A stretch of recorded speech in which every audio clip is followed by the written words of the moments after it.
Remember when I said earlier in the show that you might be a little bit more gay than you thought? I rest my case, honestly. That's actually the best part about doing this show for 20 years is queerness continues to evolve, which is such a gift. It's such a very, very cool thing, right? It starts to morph and change, and it opens up more space for us as we go along. I've got rainbow elders, people I respect an enormous amount, who are in their 70s, who are starting to identify as genderqueer for the first time. I think that's really fucking cool. I think it's really interesting, right?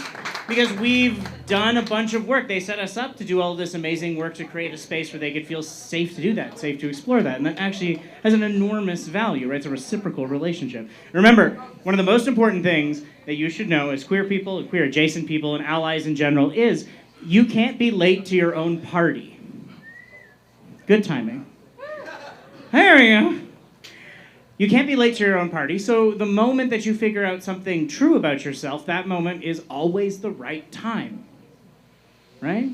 So don't worry about when you discover true things about who you are. There's a reason that you had the lived experience you had before you arrived at that moment, so just celebrate it. It's a really cool thing. It's pretty neat. With that in mind, I have met a lot of very, very good friends screaming at fascists together.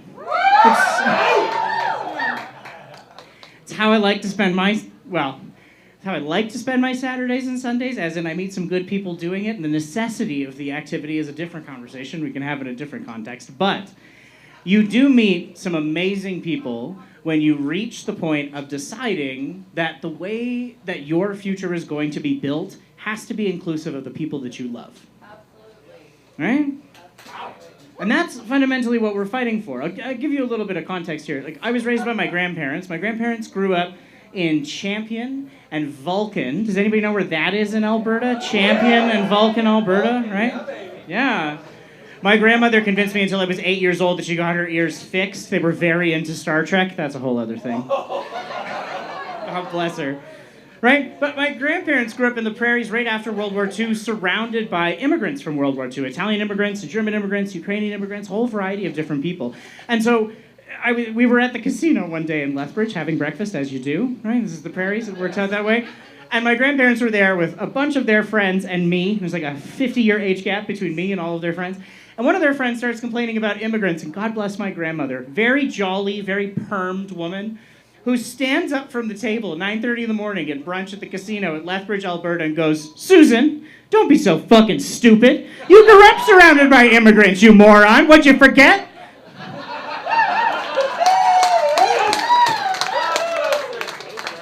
God bless her is right. My grandmother was also the first woman in my life to utter the phrase, "I did not raise 3 girls to have them be subservient to men." She was a nurse. She got shit done.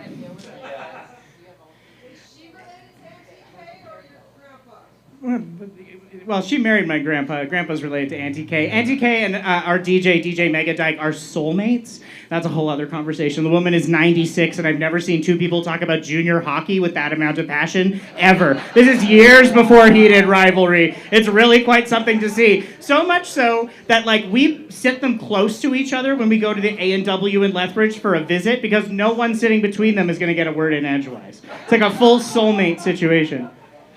But realistically, right, like I grew up in Alberta, I grew up in Lethbridge, Alberta, my grandparents were surrounded by immigrants. My kindergarten teacher, and I went to a high school called Mike Mountain Horse Elementary, which is actually named after an indigenous chief in southern Alberta, part of the Blood Tribe, right? And so the first time I saw jingle dancers was like kindergarten, which is actually kind of interesting. And my kindergarten teacher, Mrs. Mentanko, grew up in a Japanese internment camp right outside of Lethbridge, right? Because if we think about the generations of when we grew up, it is not to say that as Canadians, as people that live in Alberta, as queer people, it's not that we don't live in a place where we have made mistakes about how we chose to support each other. We've not always had the opportunity to show up as good neighbors to each other in ways in which we understand now. I bet a lot of you learned an awful lot about Palestine the last 5 years. That's okay, right? When you come to that understanding, then you have the opportunity to do something about it. I imagine many of you came to lots of different identities about yourselves over time, and the people and the moments in your life that contributed to you learning about yourself was a process, not a destination. It's not about being late for anything. So what I want us to consider, while the world is a little bit on fire here, is that it's not about perfection, but it is about recognizing that our neighbor's struggle is our struggle. So for example, all of us who happen to be able-bodied right now are just a person who isn't currently disabled. And so the war that the Alberta government is raging against disabled people now affects not only the people that we care about as they age, but it's the performers around you and the people in our communities, right? 16% of the population of this country is someone who lives with a disability, and we should be fighting for their rights in the same way that we're fighting for land back, in the same way that we're making arguments for trans kids, because our fates are tied together. If it gets better for disabled people, it gets better for trans people, it gets better for women, it gets better for immigrants. This is an opportunity for us to consider all of our struggles are connected. So let's party and fight like they are. Now, with that in mind, you do make good friends in the strangest of places. And so I'd like to bring a good friend of mine up to the stage to talk a little bit to you about the space we're in now, what it means, and why drag continues to be an art form that speaks truth to power.